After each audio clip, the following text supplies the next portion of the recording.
What are rare earth minerals and why China's grip has nations racing for alternatives? Explain it. In June 2025, rare earth minerals became a flashpoint in US-China relations once again. In early April, China suspended export licenses for several key rare earth elements, including neodymium and dysprosium, citing national security and environmental concerns. These minerals are critical to technologies ranging from electric vehicle motors to advanced missile systems. The move drew sharp condemnation from US President Donald Trump, who labeled it a strategic weaponization of essential materials. Following weeks of negotiations, China in June agreed to temporarily resume exports to the United States under a 6-month licensing arrangement. This move reminded the world just how reliant major economies are on China for these seemingly obscure but critically important elements. That a handful of elements could hold such sway over global supply chains has sparked renewed attention on rare earths. Non-rare earth elements REEs, also commonly referred to as rare earth minerals REMs in industry contexts, comprise a group of 17 chemically similar metals, the 15 lanthanides on the periodic table, along with scandium and yttrium. Despite the misleading name, these elements are not especially rare in nature.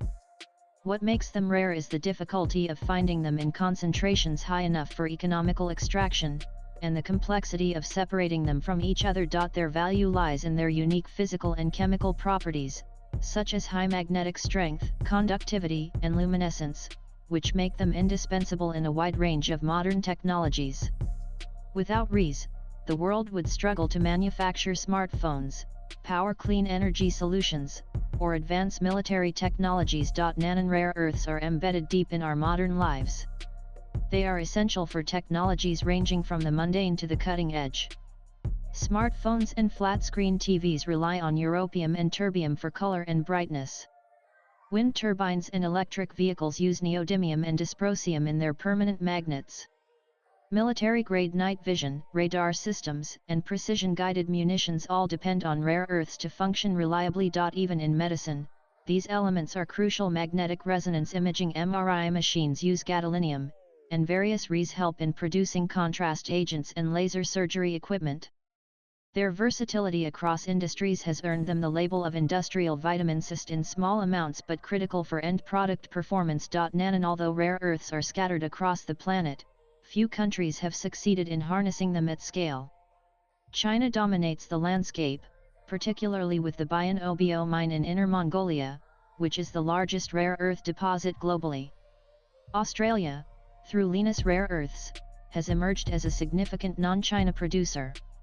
The United States is home to the Mountain Pass mine in California, which has seen a revival in recent years, though it still depends on China for refining. India, meanwhile, holds considerable untapped reserves, especially in monazite sands found along the coastal regions of Odisha, Andhra Pradesh, Kerala, and Tamil Nadu.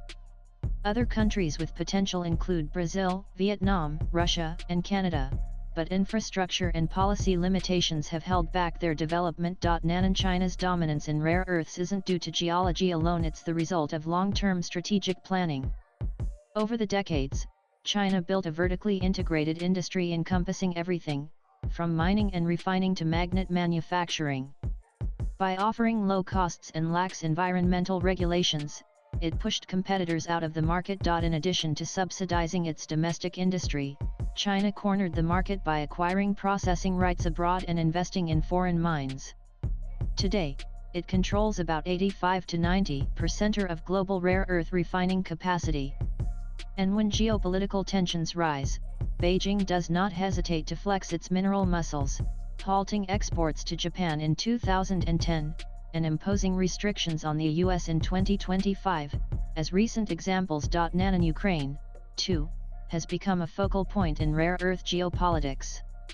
The country holds promising deposits of rare earth elements, particularly in regions like Kirovohrad and Zhytomyr. Though these reserves remain largely undeveloped due to the ongoing war, they have caught the attention of the United States for one major reason: the minerals could provide a long-term hedge against dependence on China. In early 2025, U.S. President Donald Trump proposed linking continued military and financial aid to long-term access to these mineral reserves. Arguing that rare earths were vital to U.S. national security and worth hundreds of billions, Trump framed the deal as a necessary exchange for the billions already committed to Ukraine's defense. Nanan processing rare earths is as much a chemical challenge as a logistical one. These elements are often found mixed together, requiring sophisticated techniques to separate and purify them. Moreover, the extraction process often generates toxic and radioactive waste, making it both environmentally hazardous and politically controversial. Western nations once had thriving rare earth industries but gradually offshored them to China due to high costs and environmental opposition. Now, as geopolitical risks rise, there's renewed urgency to reshore these capabilities despite the regulatory and financial hurdles involved. India faces similar challenges.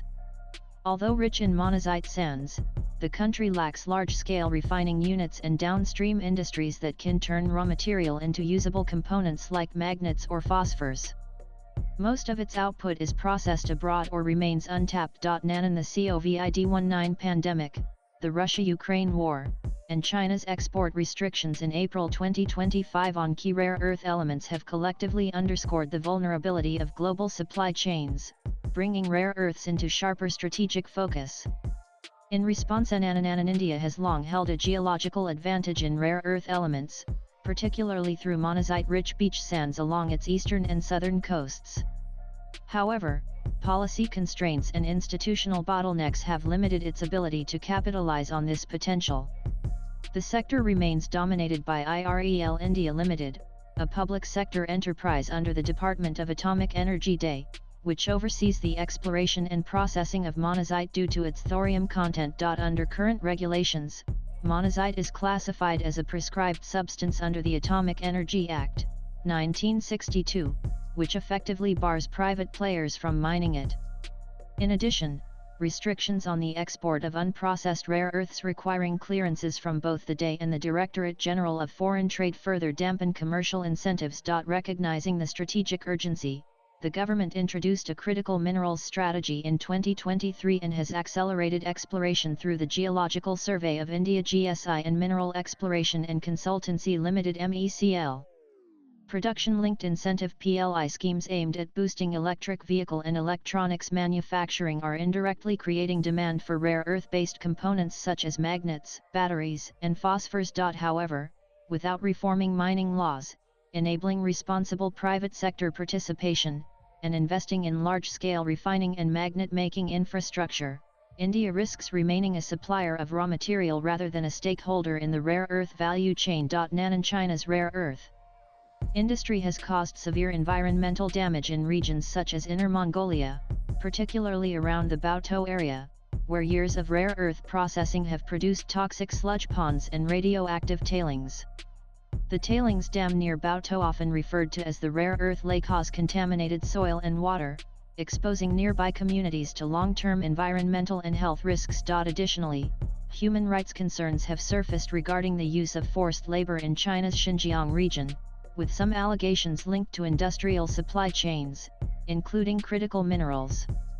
Meanwhile, illegal and unregulated rare earth mining in Myanmar, especially in the Kachin state, has raised alarms over deforestation, land degradation, and labor exploitation, much of it feeding into Chinese processing facilities. As countries like India and others work to scale up rare earth production, there is a growing international consensus that new supply chains must prioritize not just security and self-reliance, but also environmental and ethical sustainability.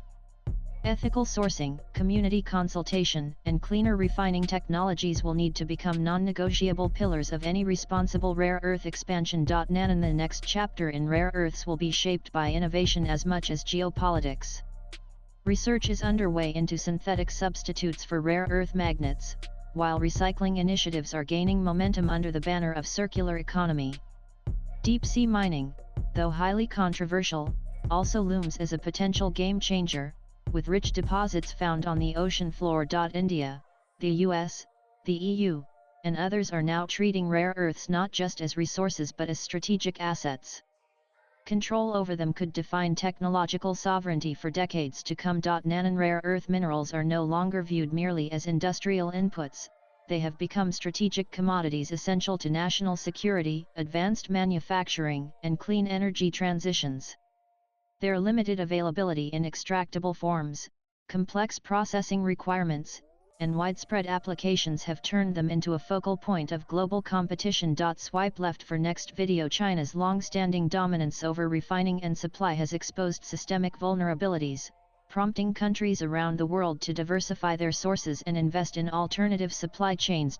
For India, this global push presents both a challenge and a window of opportunity.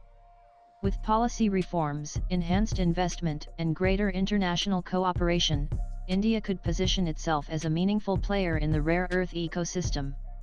However, bridging the gap between potential and preparedness will require focused, time-bound efforts. Latest blogs